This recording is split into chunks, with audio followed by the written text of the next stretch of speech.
Claire Carter at breakfast. BBC Somerset. Thank you very much. Good to be with you.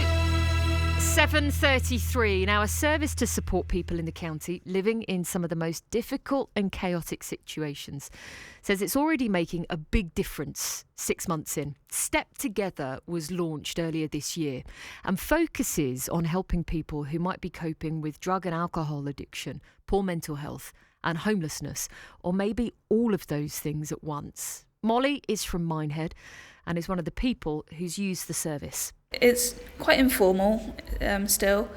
My support worker just takes a few notes while I talk, and it feels more tailored to me rather than having to do different assessments with you have to put a number on.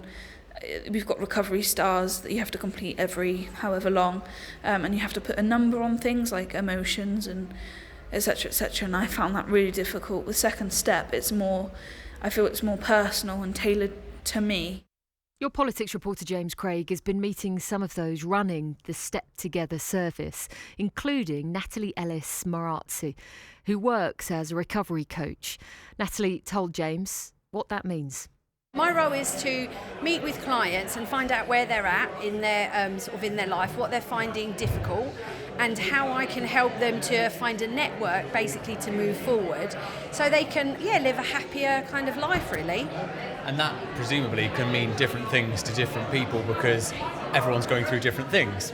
Oh yeah, massively. And so I think whenever we meet a client, it's very personal in terms of what sort of network they're going to need. Because it's very different for everyone basically. Everyone's in a different position in their life, and some people just sort of need someone to listen to, and just a kind person really there, I think. Why do you think it's important to have a job like yours within an organisation like this? How much difference does it make? I think for some people, the truth is a lot of people come from quite difficult backgrounds, and when they've lived a certain life for so long in kind of a damaging way, they've maybe never met someone who's really believes in them and is like their cheerleader. And for me, hopefully that's what I can do, because I really believe people can change, and I really believe that I can guide them maybe in a direction and just be there for them. What was it that drew you to this job? Because you said it was relatively new, you've just started, so why did you want to do this? So in terms of my own life, I've been through some sort of mental health. I come from a pretty dysfunctional family. I am a recovering alcoholic as well, so I've done that for a long time. I've kind of know what it's like really to be in a really difficult place, and I also know that it's possible to change, but what's really massive is that you've got people that believe in you and a recovering network. That is so huge, and it makes such a massive difference to whether a person can really achieve things or not.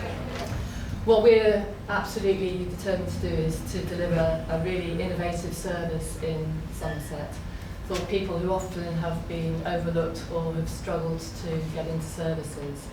Aileen Edwards, I'm the Chief Exec of Second Step. And are these potentially the kind of people that may have had support in the past, but for whatever reason it just hasn't quite worked, or it hasn't helped them in the way that they want to be helped? Absolutely, and I think one of the things is sometimes services need to become much more flexible in the way that they've been working for people. So often people struggle to get into services, and sometimes it's like 3 strikes and you're out kind of thing. So services have got to learn to be much more understanding and appreciative of the challenges that people face. So people might have had traumatic experiences in the past, or they might be having issues which make the way in which services are set up, they don't make it easy to get into or stay in. As a sector, we all need to learn how to be much more client-focused in the way that we deliver services. It must mean that for you and for your team, you're having to take a very different approach than some of the services that people may have used in the past. Oh, absolutely. And what's really important is that we really listen to people's experiences, because people will have fantastic insight into what has gone wrong in the past. So for us, that's really important that we put the person at the centre and really listen to what are the blocks and barriers that are stopping people getting into their own flats, or what are the issues. So it may be that housing providers' policy is too restrictive, and that actually we're going to be working with landlords to give them training around how to work with people with complex needs. So and obviously services are under a lot of pressure, but a lot of resources are wasted by people using crisis services rather than using services in a planned way. And that's what we're aiming to do, is to help people use services in a planned way and help both the client and the other services to know how to best engage. You've been working in Somerset for a few months now. Yeah. Is the situation in Somerset what you expected? Is it better? Is it worse?